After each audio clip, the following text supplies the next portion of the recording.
नमस्कार दोस्तों, आपका स्वागत है योगेश महाजन लीगल चैनल पर। योगेश महाजन लीगल चैनल पर हम आपको प्रस्तुत करेंगे नवीनतम सुप्रीम कोर्ट के फैसलों और विभिन्न अन्य न्यायालयों के फैसलों पर और विधि ज्ञान को प्रसारित करने का प्रयास करेंगे। इस चैनल पर हम न्यायिक फैसलों के महत्व को समझाने और विधि समझौतों की युक्तियों को समझाने का प्रयास करते हैं। हमारा मकसद है कानून और न्याय के क्षेत्र में ज्ञान को आपके पास पहुंचाना, तो कृपया हमारे चैनल को सब्सक्राइब करें, घंटी आइकन दबाएं, वीडियो को लाइक और शेयर करें। दोस्तों, हमारे सुप्रीम कोर्ट की एक जजमेंट आई थी जो कि 30 अप्रैल 2025 की है। यहाँ पर जो अपीलेंट्स हैं उनको अक्यूज्ड बनाया गया था। एक चार्जशीट थी वो फाइल की गई थी पुलिस द्वारा। 306 का जो मुकदमा था वो बनाया गया था इनके ऊपर, और जो अपीलेंट्स हैं वो वाइफ की साइड से हैं। उनके ऊपर 306 का जो केस था बनाया गया था, क्योंकि उनकी एलिगेशन थी कि जो वाइफ और उनके जो फैमिली मेम्बर्स हैं उन्होंने हस्बैंड के साथ झगड़ा किया था, और वाइफ थी वो साथ छोड़ के चली गई थी हस्बैंड का, और जाते जाते उन्होंने धमकी दे के गए थे कि हम आपके ऊपर डाउरी का जो केस है वो लगाएंगे, आपके और आपकी मदर के ऊपर। और हस्बैंड ने करीब कुछ दिनों के बाद, लगभग 1 मंथ के बाद जो है वो सुसाइड कर लेते हैं। और उसके बाद जो मदर है हस्बैंड की, वो एक डायरी थी वो पुलिस में देती हैं जिसमें सुसाइड नोट के बारे में बताया गया था। और यहाँ पर केस था वो रजिस्टर्ड हो जाता है, पुलिस चार्जशीट भी फाइल कर देती है। हाई कोर्ट में जाते हैं, हाई कोर्ट से कोई रिलीफ थी वो ग्रांट नहीं की गई।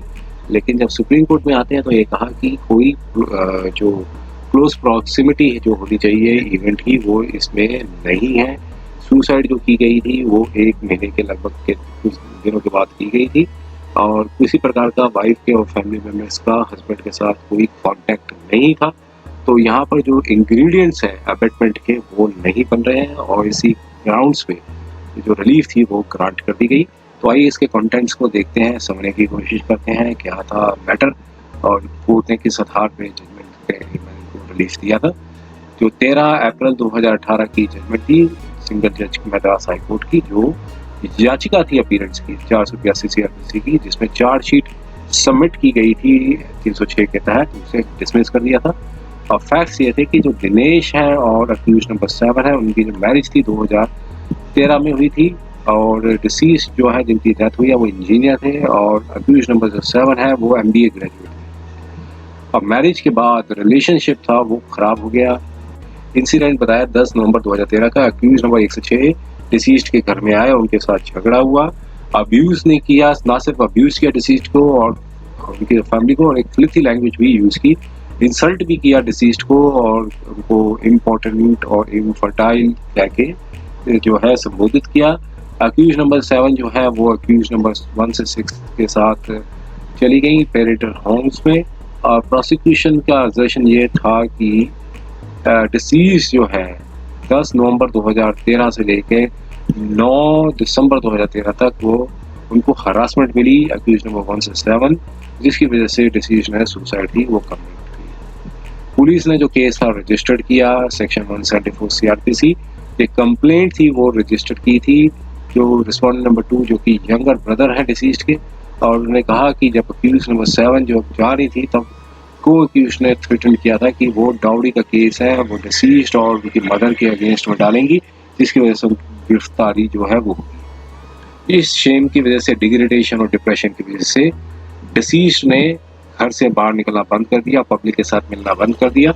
और इन्वेस्टिगेशन में ये निकल के आया कि जो डिसीज्ड की जो मदर है उन्होंने टॉर्न्ड पेजेस थे डायरी के जो कि डिसीज्ड मेंटेन करते थे, उसमें सुसाइड नोट था वो डिस्क्लोज किया जाता है कि उनको हर प्रकार की एक कॉन्टिन्यूस हरासमेंट है वो दी गई है अक्यूज नंबर 1 से 7।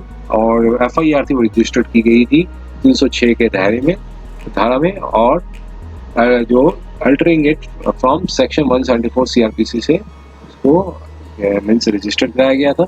और केस की कन्वर्सेशन बताई गई है कि जब इन्वेस्टिगेशन कंप्लीट हुई तो चार्जशीट भी अपीलेंट्स के अगेंस्ट में फाइल की, जो कोर्ट ऑफ सेशन में एक केस था वो चल रहा था। अब चार्जशीट फाइल करने के बाद प्रोसीडिंग्स हुई, और पिटीशन थी 482 CRPC में फाइल की गई हाई कोर्ट में, और उसको चैलेंज किया कि किसी प्रकार का ऑफेंस है 306 का नहीं बनता है, जो सुसाइड जो नोट जो बनाया गया वो टॉन पेजेस ऑफ डायरी है और जो कि मेंटेन करते थे, लेकिन इंग्रेडिएंट्स जो है 306 के वो नहीं बन रहे हैं।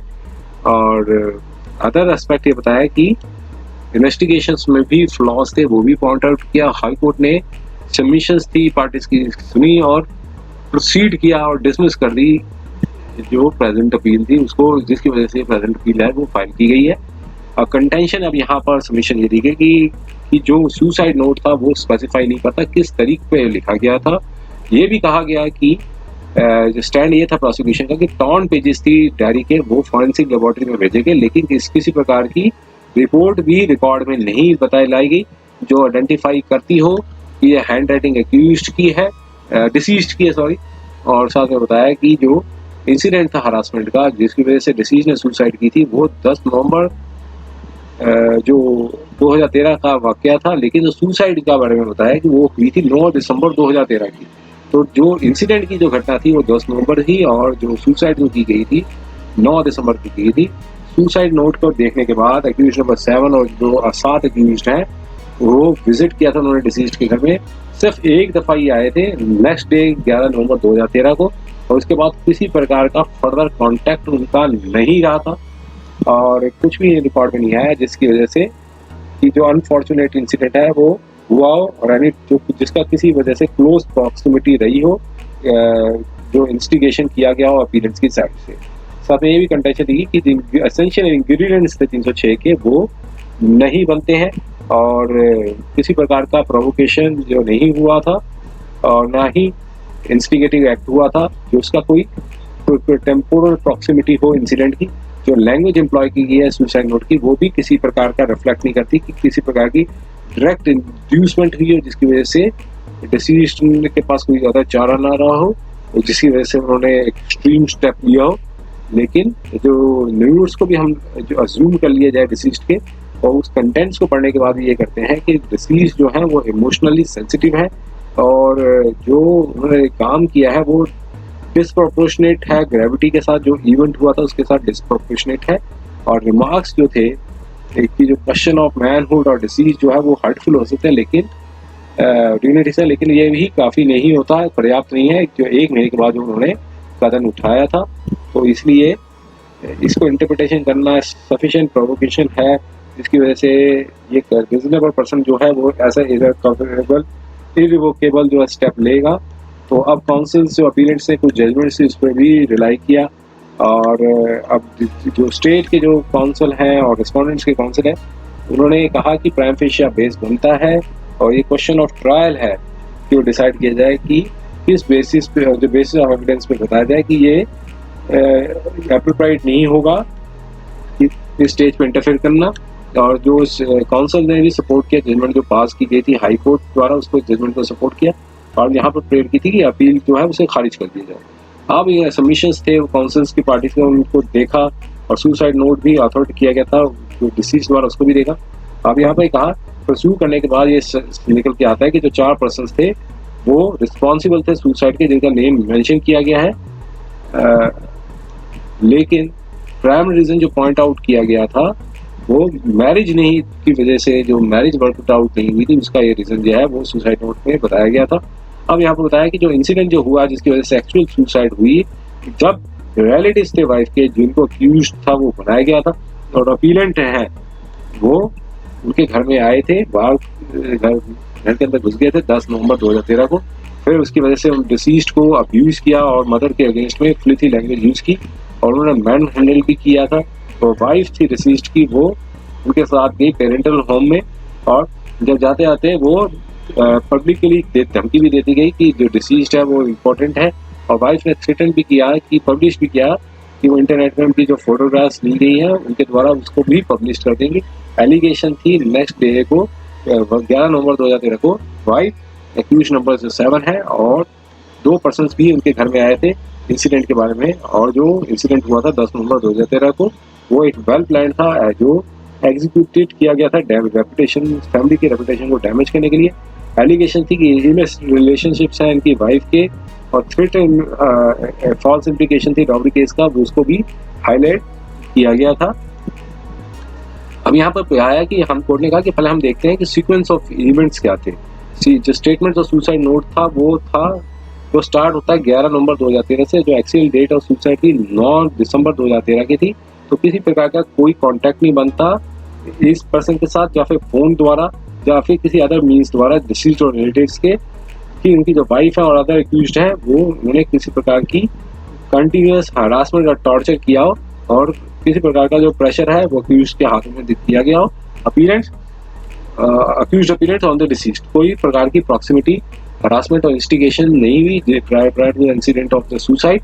और जो कंटेंट्स थे एफआईआर के वो भी इटसेल्फ इंडिकेट नहीं करते कि एक्टिव और डायरेक्ट एक्ट जो है वो हुआ हो जिसकी वजह से डिसीज्ड ने सुसाइड की हो, और डिसीज्ड के पास कोई ऑप्शन नहीं बचता हो, लेकिन डिसीज्ड को सुसाइड के लिए मजबूर किया गया हो।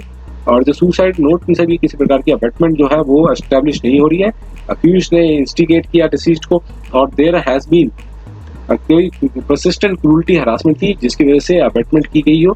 मेनली इस ग्राउंड पे कि जो एलिगेशंस थी हरासमेंट की, और जो 1 महीने के बाद हुई है, किसी प्रकार का कांटेक्ट नहीं था, और जो अकरेंस थी वो जिस अकरेंस हुई थी जिसकी वजह से डिसीज को कंपेल्ड किया हो सुसाइड के लिए, ऑफेंस जो है बनता नहीं है। और मेंस रिया, यहाँ पर जो मेंटल इंटेंशंस होती है मेंस रिया, वो भी प्रिज्यूम नहीं किया जा सकता, लेकिन यहाँ पर ऑस्टेंसिबली प्रेजेंट होनी चाहिए और विजिबल होनी चाहिए। लेकिन इस केस में मेंस जो मिसिंग है, और इस साथ में बताया कि मेंटल प्रोसेस था जिसमें इंस्टिगेट करना पर्सन को बिना किसी पॉजिटिव एक्शन के on the part of different अपीलेंट्स।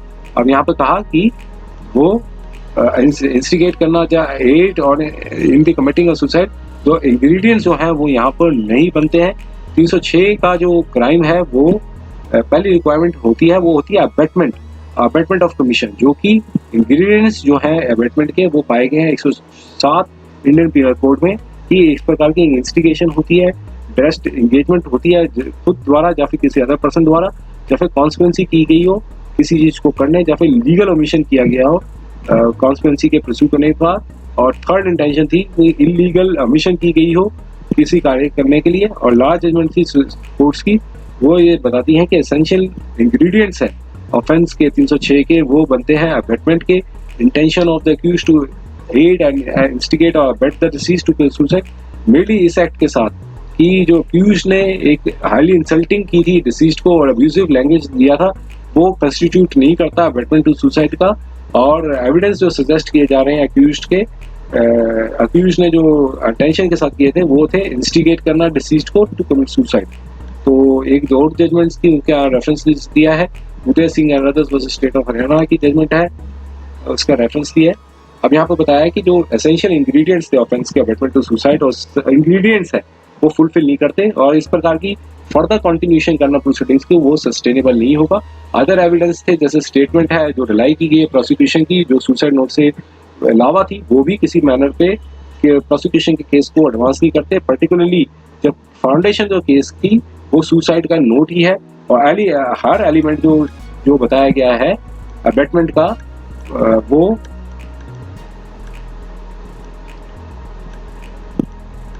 प्रसाद में कहा कि जो बताया कि हर एलिमेंट जो अबेटमेंट का अगर वो कॉन्स्पिरेशियसली एब्सेंट होता है एलिगेशंस एफआईआर में, जो कि प्राइमरी बेस्ड है सुसाइड नोट का, तो एसेंशियल इंग्रेडिएंट्स जो है वो कॉन्स्टिट्यूट करते हैं ऑफेंस को 306 इंडियन पीनल को, वो हमेशा अनफिल्ड है। और जो कंटिन्यूएशन होनी क्रिमिनल प्रोसीडिंग्स को अपीलेंट्स के अगेंस्ट में, वो एक abuse process of the law होगा। कोर्ट परमिट नहीं करता इस प्रकार की प्रोसीडिंग्स को कि जो डिजेनरेट करते हो इंस्ट्रूमेंट्स ऑफ हरासमेंट और अनजस्ट प्रोसिक्यूशन का। तो कोर्ट जो है कहा कि कोई हेजिटेट नहीं करता कि वो एक्सरसाइज करे एक्स्ट्राऑर्डिनरी पावर्स को। तो हम इनहेरिट पावर्स को एक्सरसाइज करते हुए जो कोर्ट जो है वो सेटिस्फाइड होगा, अलाउ करेगा प्रोसीडिंग्स को कि वो कंटिन्यू करे, जो इस प्रकार का कंटिन्यू करना एक abuse process of the court होगा। और एंड ऑफ जस्टिस की यही रिक्वायरमेंट है कि जो प्रोसीडिंग्स जो है उसे क्वैश किया जाए। जजमेंट्स थी Goa Varghese versus state of Rajasthan, another की जजमेंट का रेफरेंस दिया है। अब यहाँ पर कहा कि in the light of over findings जो ऑफेंस जो किया गया 306 इंडियन पीनल कोड का वो नहीं बनता है, और इस प्रकार की प्रोसीडिंग्स को कंटिन्यू करना अपीलेंट्स की वो उसे परमिट नहीं किया जा सकता। तो अपीलेंट की जो अपील थी उसे अलाउ कर दिया। और जजमेंट थी 13 अप्रैल 2018 की जो हाई कोर्ट द्वारा पास की गई थी, उसको क्वैश कर दिया गया। प्रोसीडिंग्स थी जो असिस्टेंट सेशन जज की, उसको भी क्वैश और सेट असाइड कर दिया। पेंडिंग एप्लीकेशन इसे। उम्मीद है कि यह वीडियो आपको पसंद आया होगा। अगर आपने अभी तक हमारे चैनल को सब्सक्राइब नहीं किया है तो कृपया इसे सब्सक्राइब कर ले और बेल आइकन दबाकर नोटिफिकेशन प्राप्त करें ताकि आप हमारे नए वीडियो से अपडेट रह सकें। अगर आपको यह वीडियो पसंद आया हो तो कृपया लाइक करें और अपने दोस्तों के साथ शेयर करें। हमारे चैनल पर आपको न्यायिक मुद्दों, कानूनी सलाह और कानूनी अपडेट्स के बारे में नवाचारिक और महत्वपूर्ण जानकारी मिलेगी। हमारे साथ बने रहें, क्योंकि योगेश महाजन लीगल आपके कानूनी सवालों का सहायक है।